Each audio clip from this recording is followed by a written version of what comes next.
Hey now guys, what is up? Happy Saturday weekend night. At the moment, it is midnight here in my part of the world. Hope you guys are doing well. I should be in bed right now, but I said, nah, I'm gonna make a video for you guys because I finished STURM und Drang, Volume 11 of Captain America a couple hours ago. I just got home from the big bad city.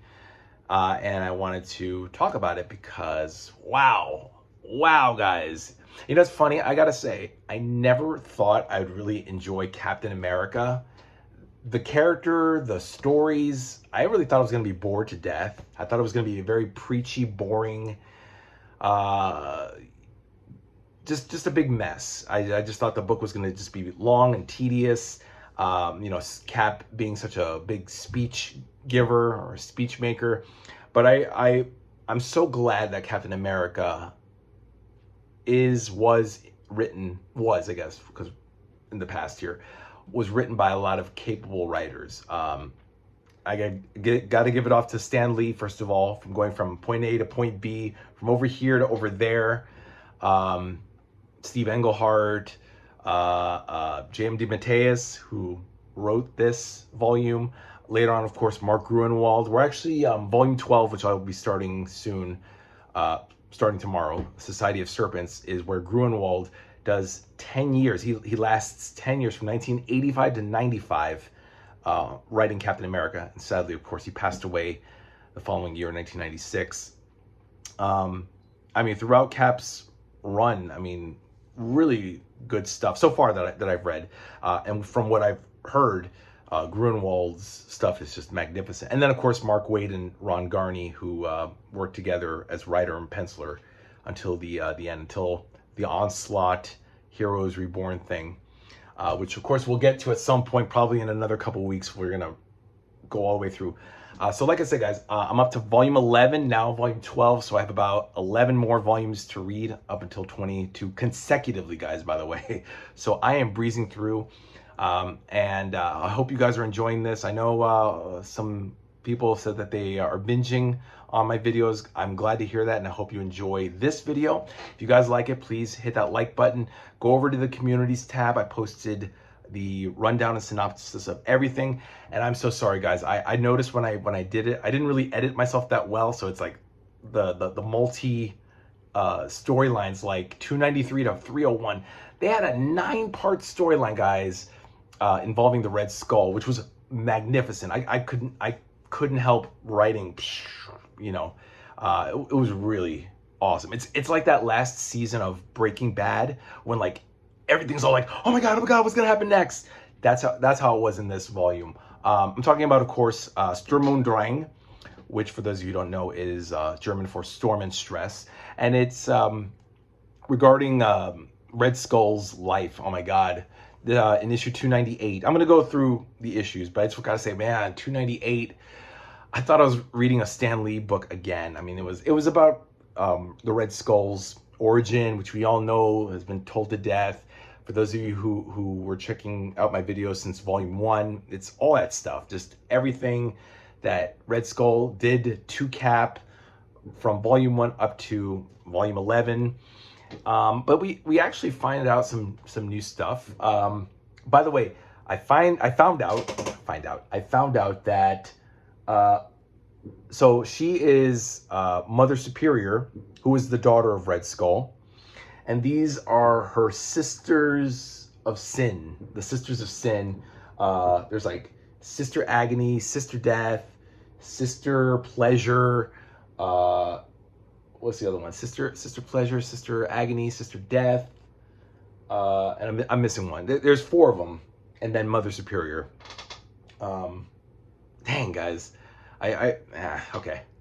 I should have like a little cheat sheet right here. Anyway, so that's what all these people, these women, excuse me, are about. And Mother Superior is the daughter of Red Skull, who is Cynthia Schmidt, who eventually becomes Sin, but that's way later, guys. That's modern era Captain America, which I'm not too keen on or even familiar with, unfortunately. I hate to admit it, but my buck stopped with the X-Men in 2011.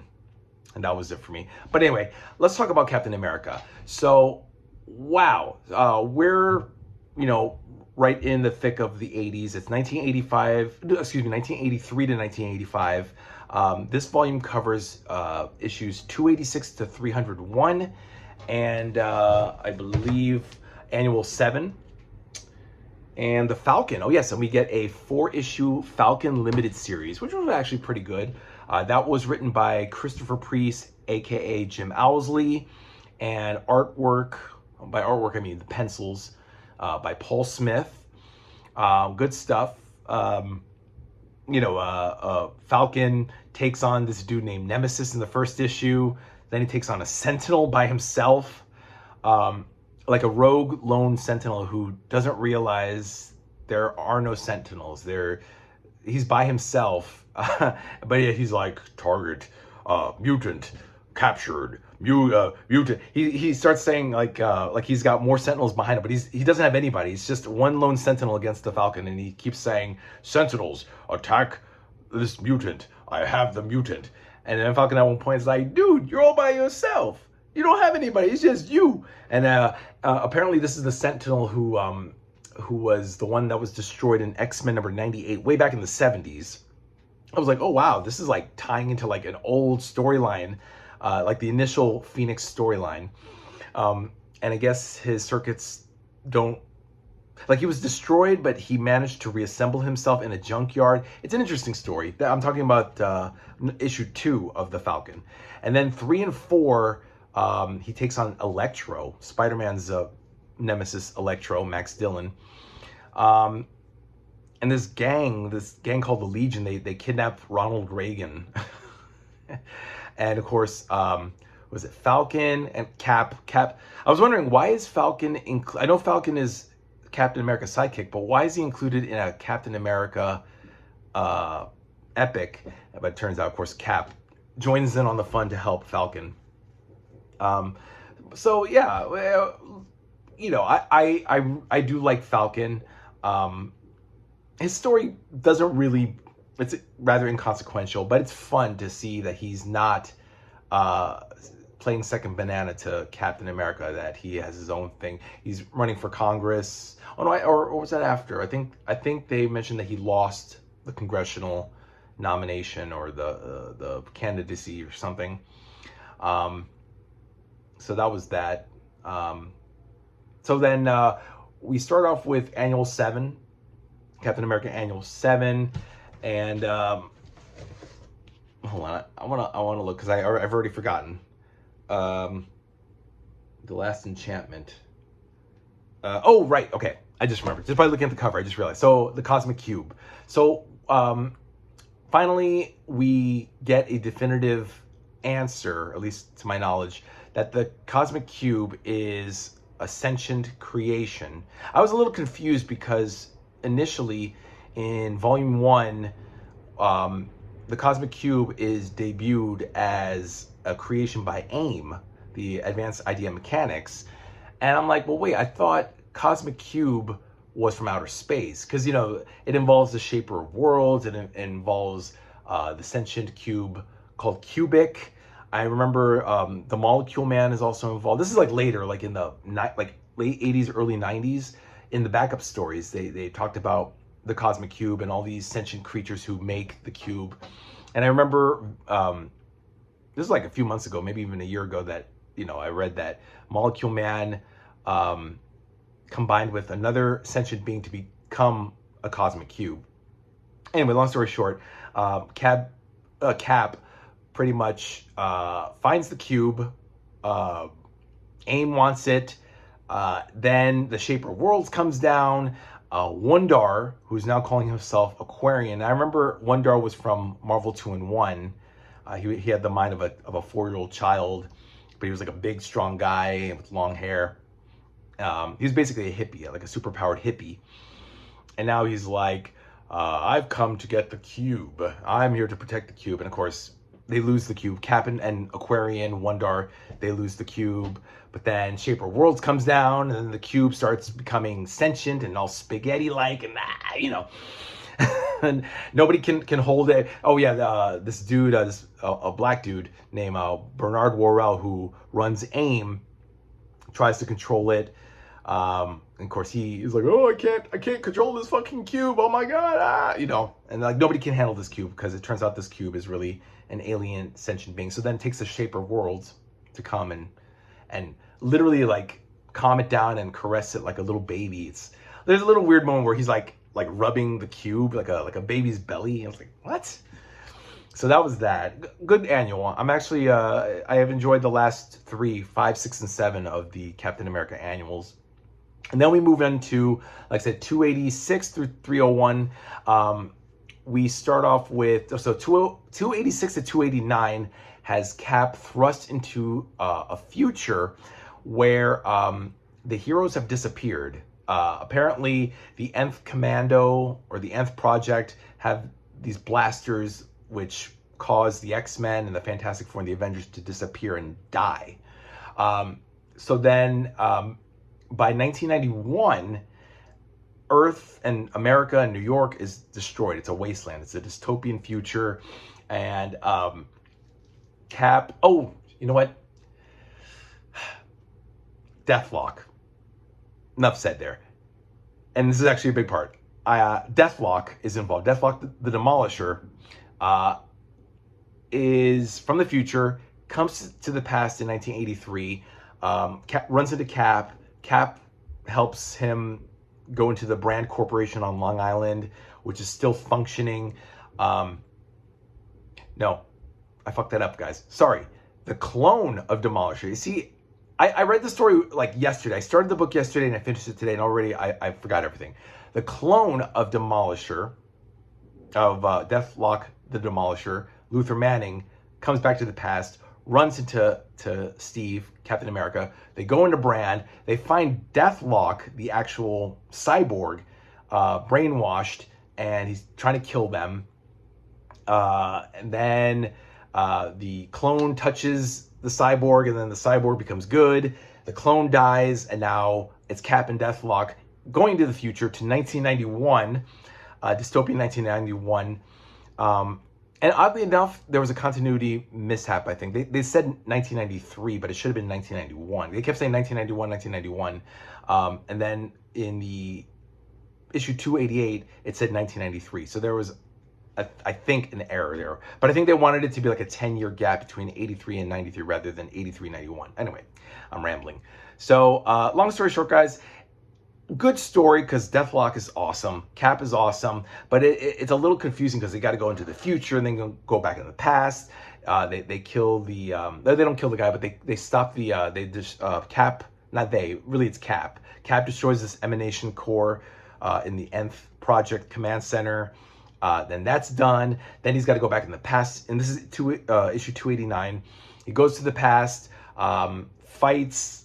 What was it? There's no more Deathlock, but he's back in his present, and he's got to still save the world. He's got to stop the commandos from getting at the heroes, and he does. Everybody lives happily ever after. It's just a 4-part storyline. Yeah, it's fine. Then what happens? We got 290, 291, 292. 292 introduces a Black Crow. I don't know off the top of my head what 290 and 291 are about. But then 293, all the way to the end of the book, 301, that's 9 issues, has Cap taking on Baron Zemo, Mother Superior, and the Red Skull.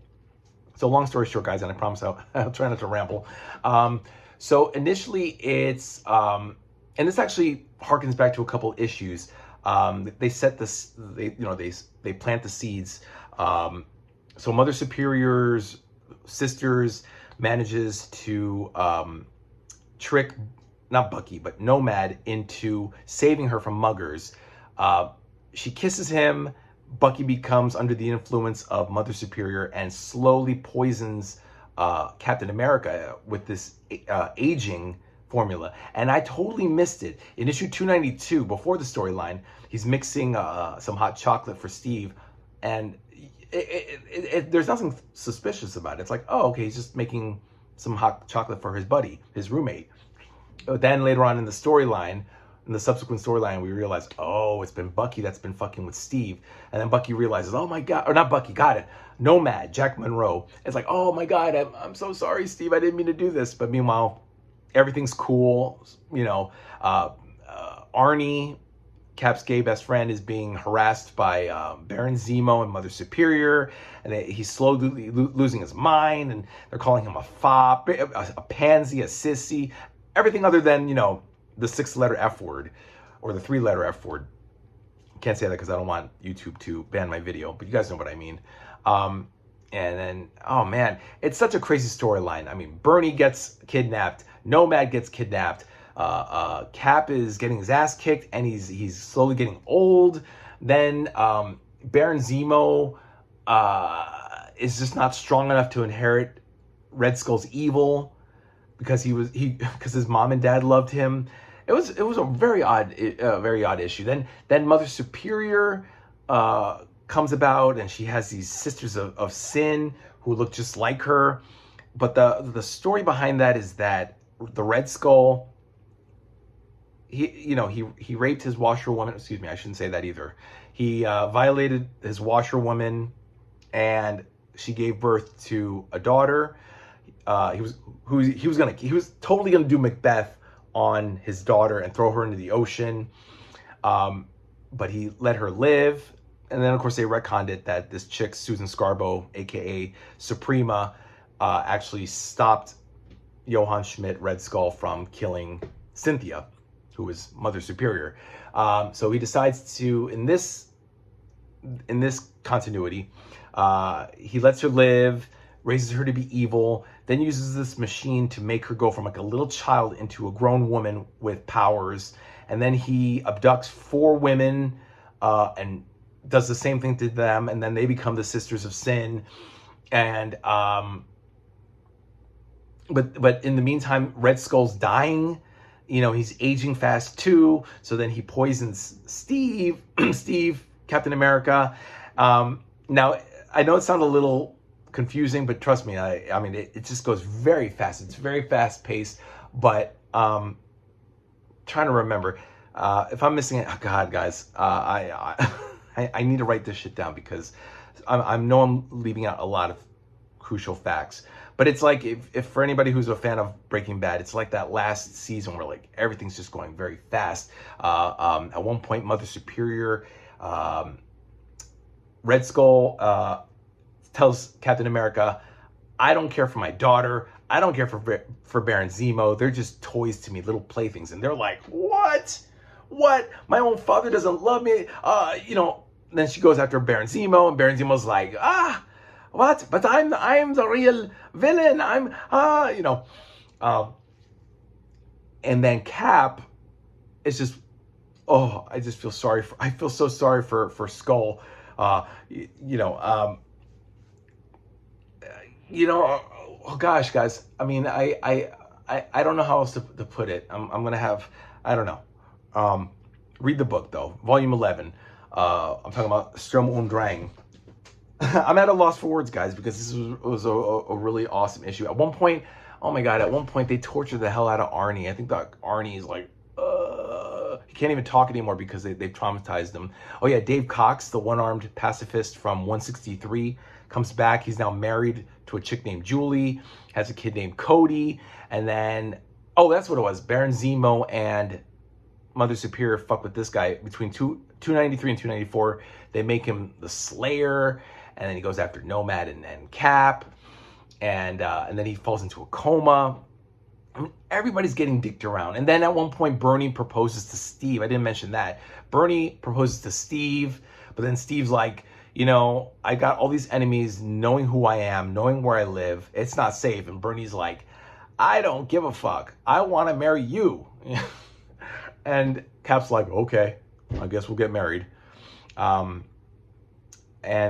God, what else happens? 298 is basically the whole origin of Red Skull.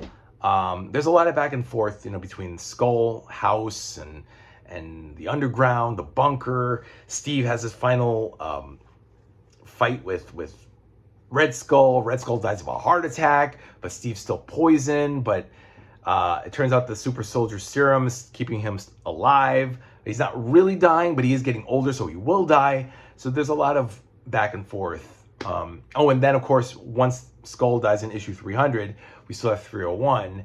And Steve gives Red Skull... Steve gives Red Skull's body to Mother Superior, and they throw that body in a pyre. She spits on her own father. I was like, whoa, this is like soap opera shit, but it's like also like a movie. And they still want to kill Cap because the Avengers come and rescue Cap and his friends, and try to get him back to his rightful age. And then the sisters and the Mother Superior come and attack him at Avengers Mansion, and then Cap outsmarts them, and then they all go back to being little girls, and Cap is back to being youthful and handsome and whatever, and everybody lives happily ever after. It's a lot happening, guys. 512 pages, but I managed to read it within one day. Really, really fun stuff. And this, unfortunately, is the end of J.M. DeMatteis. He ends at 300. And now we have Mike Carlin filling in until a few more issues, and then Gruenwald will join in. Mike Seck is no longer the penciler, so now we have Paul Neary, who also does a great job. Once again, so now... Okay, here we go. The next book, guys, is Volume 12, Society of Serpents, which I'm really excited to read. 1985 to 1986. We have Carlin, we have Gruenwald, we have Miller, I'm assuming Frank Miller, Roger Stern, and Paul Neary. So this is the next book, guys. And look, it's the old, no, they don't use this font any longer. So old book. This came out in 2014, guys. 10 years ago this book came out. It's actually in very nice condition. I got it very, very nicely. Oh God, Batroc, the Leaper. So, all right, guys. I hope you guys got some of that. Please leave some comments. Let me know if I rambled on too much. A really good storyline. Again, I did not think I was going to enjoy Cap as much as I have so far. But so far, so good. He's not the preachy, boring cornball I thought he was going to be. He's actually pretty righteous and hip. And that's it, guys. I hope that was good for you as it was for me. Yeah, I'd say that last storyline from 293 to 301, really banging, really epic. It doesn't really have an official title, but I guess we could say it's the STURM UND DRANG storyline, the 9-part storyline. And that is that. Yeah. Okay, guys. So I'll be back in a couple days with Volume 12, and we'll go from there. Keep reading epics, guys. Let me know what you're reading right now. And I'll see you next time. Bye now.